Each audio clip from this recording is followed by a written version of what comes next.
Berapa banyak orang yang amat sangat ingin hidup di bulan ini. 90 hari yang lalu mereka berdoa, Allahumma barik lana fi Rajab wa Sya'ban wa ballighna Ramadan.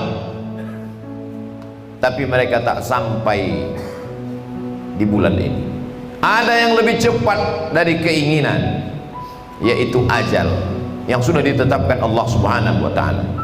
Berapa banyak kawan, sahabat, keluarga, jiran, tetangga yang tahun lalu ikut berbuka bersama kita, tarawih dan tadarus, tersenyum dan tertawa, tapi bulan ini mereka sudah berpindah ke alam yang lain.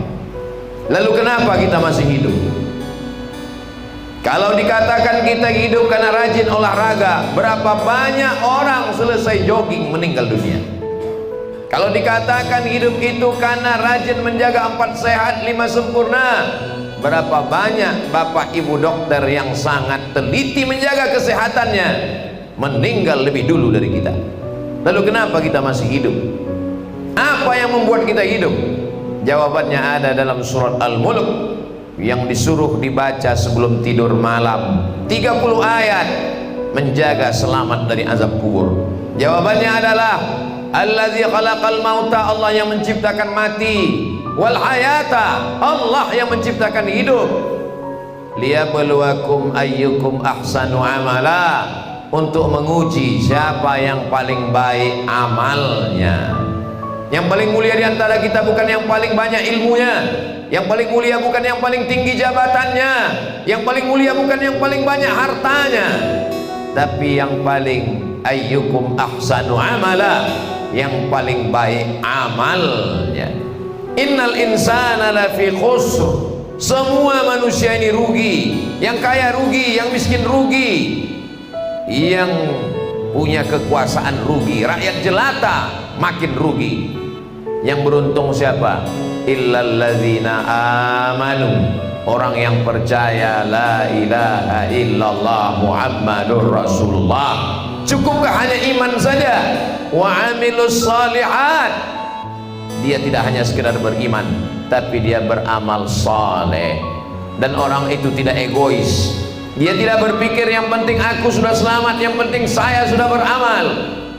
Wa amilus salihat wa tawasau bil haq, mengajak kawan, jiran, tetangga, kawan, sahabat, sekantor, satu alumni, mengajak orang-orang yang ada sekeliling untuk beramal soleh. Amal itu ada 4. Amal yang pertama amal badan, tegak, ruku, sujud.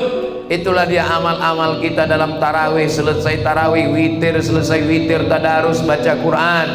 Ini namanya amal badan. Yang kedua adalah amal harta, zakat, wakaf, infak, sedekah. Ini amal harta. Yang ketiga adalah amal lisan. Ketika kita berkata subhanallah walhamdulillah wa la ilaha illallah, lisan kita sedang bergerak, berzikir, menyebut, mengagungkan asma Allah. Afdalul zikri, seabdal zikir la ilaha illallah, wa afdalul doa, seabdal doa alhamdulillah. Amal badan, amal harta, amal lisan. Tapi ada amal yang tidak berbunyi dan tidak bersuara, tidak mengeluarkan darah dan harta. Kalau orang yang sholat nampak dia tegak ruku dan sujud. Kalau orang yang bersedekah nampak dia membangun pesantren, membangun masjid. Kalau dia membaca Quran beramal lisan nampak bersuara. Tapi ada amal yang tak bersuara, dia adalah amal hati, ikhlas, ridha menerima takdir Allah, sabar menerima ketetapan Allah. Begitulah adilnya Allah. Karena tak semua orang punya harta. Seandainya yang masuk surga itu hanya amal harta, bagaimana dengan orang yang tak punya harta? Seandainya yang masuk surga itu hanya amal badan, bagaimana dengan orang yang sakit? Allah maha adil, Allah maha bijaksana. Yang terbaring di rumah sakit, dia masih bisa berzikir. Ayul amal khairun, apa amal yang paling baik ya Rasulullah? Apa jawab Nabi? Antufariqad dunya, kau mati meninggalkan dunia, walisanuka ratbun bidzikrillah, lidahmu basah menyebut nama Allah. Subhanallah wa bihamdihi, subhanallahil azim, la ilaha illallah, hasbunallah wa ni'mal wakil, ni'mal maula wa ni'man nasir, wala haula wala quwata illa billahil aliyil azim. Bagaimana dengan orang yang koma? Dia tidak bisa berzikir, tapi hatinya dia tetap sadar, telinganya tetap mendengar, sehingga ketika orang berkunjung mendoakannya di telinganya, ya Syafi, wahai engkau yang maha menyembuhkan, ya Kafi, engkau maha mencukupkan, ya Mu'afi, engkau maha menyehatkan, isfi mardana, sembuhkan saudara kami yang sakit. Dia tak bisa lagi berkata-kata, air matanya meleleh. Kenapa air matanya meleleh? Karena air mata itulah respon terakhir menjelang malaikat maut datang. Bagaimana amalnya? Amal badan tidak bisa, amal harta tidak bisa, amal lisan lidah tidak bisa. Dia beramal dengan hati. Hatinya tetap menyebut Allah, Allah, Allah, Allah, Allah. Hatinya tetap bersyukur kepada Allah karena dia masih bisa mengingat Allah. Hatinya masih tetap ridha kepada takdir Allah, karena ini semua adalah ketetapan. Antu'mina bil qadari khairihi wa syarrihi, engkau beriman kepada takdir, takdir baik dan takdir buruk. Jamaah Jumat yang dimuliakan Allah Subhanahu wa taala, mari kita berkaca, mari kita lihat diri kita, apa yang kita punya.